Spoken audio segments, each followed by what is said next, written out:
menyebut memang terjadi kelangkaan di gula konsumsi sampai ke retail modern. Anda lihat apa yang menjadi penyebab utamanya? Apakah memang benar karena rupiah menyentuh 16.200? Tadi telah dijelaskan ya oleh staf ahli Agi Pak Yadi bahwa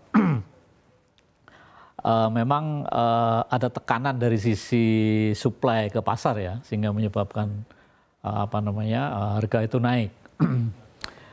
Tekanan itu tadi telah disebutkan mengenai masalah ada penurunan produksi, dampak El Nino, hambatan dari import, kenaikan penurunan nilai tukar rupiah dan sebagainya.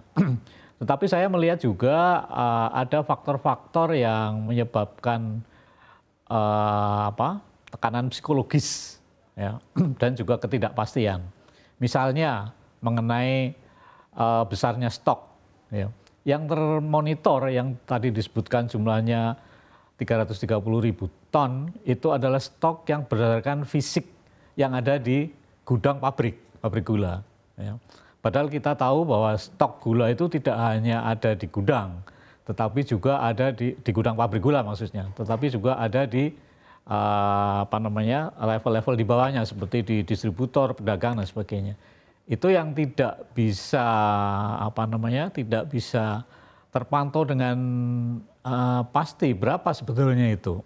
Artinya Bapak melihat ada penimbunan di level distributor? Sebetulnya tidak penimbunan karena bahwa distributor dan pedagang itu mempunyai buffer stok untuk tidak hanya mengandalkan stok yang ada di gudang PG kan itu sudah biasa saja. Misalnya kita lihat yang ada di pasar, misalnya ada di entah itu pasar becek, entah itu di modern outlet kan pasti ada fisiknya di situ. Yang kayak seperti itu tidak terdeteksi, tidak terdata gitu loh. Sehingga itu menyebabkan bahwa seolah-olah drop sekali, padahal di gudang-gudang itu juga banyak gitu.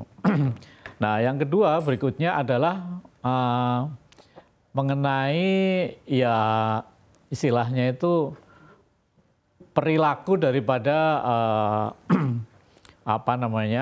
kalau kita bicara di internasional itu trader gitu ya. Jadi seperti di internasional itu sebetulnya stock to consumption ratio itu sudah 45-50%. Jadi kalau seperti nasional kita ya berarti itu stok sampai 5 bulan, 6 bulan kan artinya. Tetapi kenyataannya harga gula dunia juga masih tetap volatile gitu loh. Karena ada yang menguasai stok di bursa komoditi itu dia menahan, tidak melakukan pelepasan stok, tidak menjual gitu, sehingga akhirnya walaupun stoknya sebetulnya secara fisik, secara angka itu aman, tetapi tetap terjadi fluktuasi harga yang harganya fluktuasinya cukup besar. Nah ini kuncinya kalau supaya tidak terjadi seperti itu ya memang harus ada stok yang dikendalikan atau dikuasai oleh pihak yang pemerintah lah mungkin dalam hari ini. Ini terjadi di Filipina. Jadi di sana ada badan yang namanya adalah Sugar Regulatory Administrator. Dia tidak hanya memberikan kuota import kepada perusahaan, tapi dia juga mengendalikan. Kalau barang importnya sudah datang, kapan barang itu boleh dijual ke pasar dan kapan itu harus ditahan untuk melihat kondisi pasar seperti apa. Jadi hal-hal seperti itu yang juga harus diperhatikan kalau menurut pengamatan Agi dari kami seperti itu. Baik, artinya dibutuhkan badan yang mengatur terkait dengan stok ini. Kita akan bahas itu lebih dalam lagi, tapi saya akan bertanya dulu pada Pak Sumitro. Pak Sumitro, apakah benar dari lapangan ini produksi gula di dalam negeri terpantau stagnan? Selamat siang, mohon maaf tadi terganggu suaranya. Memang benar ya, produksi gula kita ini setiap tahun ini bukan mengalami kenaikan, walaupun laporan dari para pemilik pabrik gula telah ada penambahan areal. Tetapi kalau kita lihat dari produksi kita yang menurun, maka saya ragu-ragu ada penambahan areal yang cukup signifikan. Jadi kalau boleh kita pertanyakan itu. Yang kedua, produksi gula per hektarnya, itu produktivitasnya, itu memang mengalami penurunan terutama di tahun 2023, bahkan nanti di tahun 2024 ini ada gangguan El Nino. Yang konon kabarnya 2024 ini ada La Nina juga. Telah terjadi penurunan produktivitas. Namun demikian, kekurangan produksi ini telah dipenuhi dari telah dilaksanakan importasi baik di akhir tahun 2022 maupun masuk ke 2023 sampai dengan di awal tahun 2024. Sehingga secara kalkulasi jumlah ketersediaan gula ini cukup. Bahkan kalau tadi disebutkan oleh Mbak Anneke dan sudah dijelaskan oleh Pak Dwi Purnomo, bahwa sebetulnya catatan kita, kalau kita bicara tentang stok nasional, tidak hanya sekitar 300 sekian ribu yang hanya untuk 1,5 bulan, itu nggak betul. Lebih dari itu, hanya saja di dalam total seluruh stok ini, tidak ada yang secara signifikan dikuasai oleh badan atau BUMN, yang itu notabene kebijakannya ditentukan oleh pemerintah. Hampir 95% lebih stok nasional gula ini ada di pelaku usaha. Baik di tingkat atas, di tingkat menengah, maupun sampai dengan pelaku usaha di tingkat bawah. Mereka pegang stok. Oleh sebab itu kita tidak boleh hanya menyebutkan stok yang ada di gudang-gudang pabrik gula.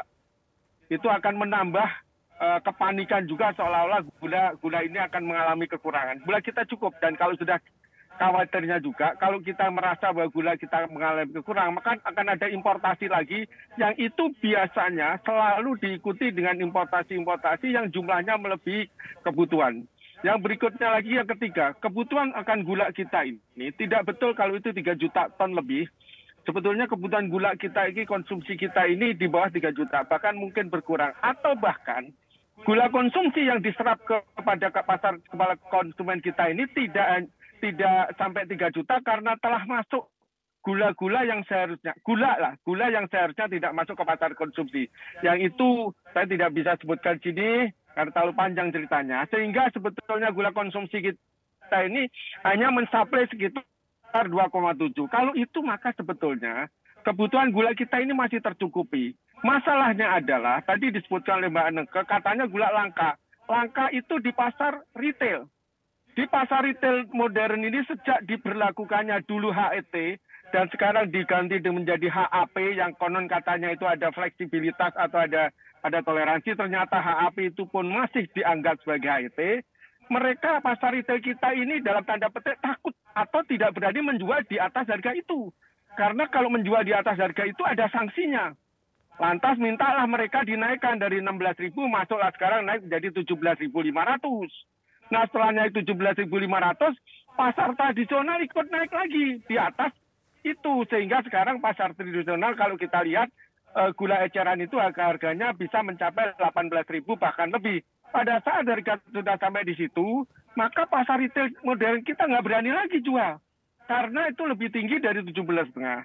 Oleh sebab itu kalau kita terus memanage pasar ini dengan struktur HET atau HAP, maka kita jadi susah dan itu mudah dibaca sehingga mereka-mereka yang memanfaatkan itu akan memetik keuntungan. Sementara pemerintah akan dodoran setelah naik. Coba kita bayangkan. Kita bicara tentang HAP kita 17,5. Banyak pertanyaan, apa yang bisa dinikmati oleh petani yang bisa mendorong semangat petani untuk nanam? Nggak ada. Sampai dengan hari ini HPP kita, harga dasar kita masih 12,5. Kalau itu nanti kita nuntut, kita harus naik juga selisihnya 2.000. Kita menjadi lebih tinggi jauh lebih tinggi misalnya sampai 16.000 kita minta. Nah, ini akan terus naik terus. Yang kami usulkan dari pengalaman 2 tahun ini, mohon kiranya udahlah, sudah saatnya kita membiarkan pasar kita ini secara alami.